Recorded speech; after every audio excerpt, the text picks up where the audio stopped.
Hi guys, this is Mr. Smith. I wanted to talk to you guys about a tool that you guys can use to help with your molecular analysis that you're using for your poster projects. Specifically, the link at the top of the page that we gave you with your molecular data on it would take you to this website, but it is a little complicated, so I wanted to walk you guys through it. Probably the most useful thing on here for you, although Nucleotide BLAST, Basic Local Alignment Search Tool, BLAST, could be useful for you guys.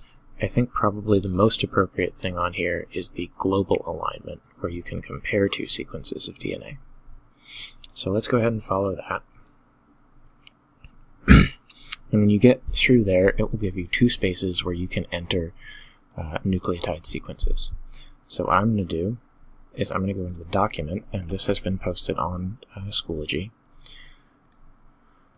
And I'm going to put in the human sequence up here and just take out the spaces. And then just pick whatever other sequence. So I'm going to pick zebrafish because it's right here. And put that in the other box.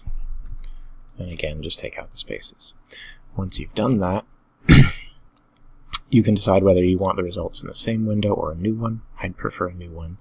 And then you would hit Align, and then the computer is going to give you a score for how much of this lines up, how many matches there are. There are a couple numbers on here that you might use. This is going to give you a graphical representation, but I think it's probably easier for you guys to use this alignment data down here.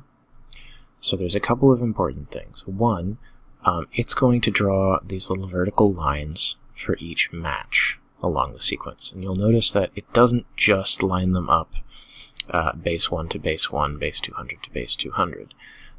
It, in some cases, introduces gaps in the sequence, or it might, for example here, it doesn't line base 1 of the second sequence up with anything, really. It just kind of has it hanging off. But the numbers you guys are really going to want to pay attention to are up here, the identities. So identities stems from identical in this case. So these are how many matches we have along the length of the sequence. And then over on the right here, you'll see a percentage score. Now you'll notice this the second number is not 200. That's because of these insertions that it's made, the gaps that it's put in. And over here, you can see it will also tell you some information about the number of gaps it's introduced, and it'll give you another percentage there. Okay, so basically these numbers indicate matches, so how many matches we have is here, and the percent match. And then over on the right, you'll see how many gaps it had to introduce in order to get that number of bases that lined up.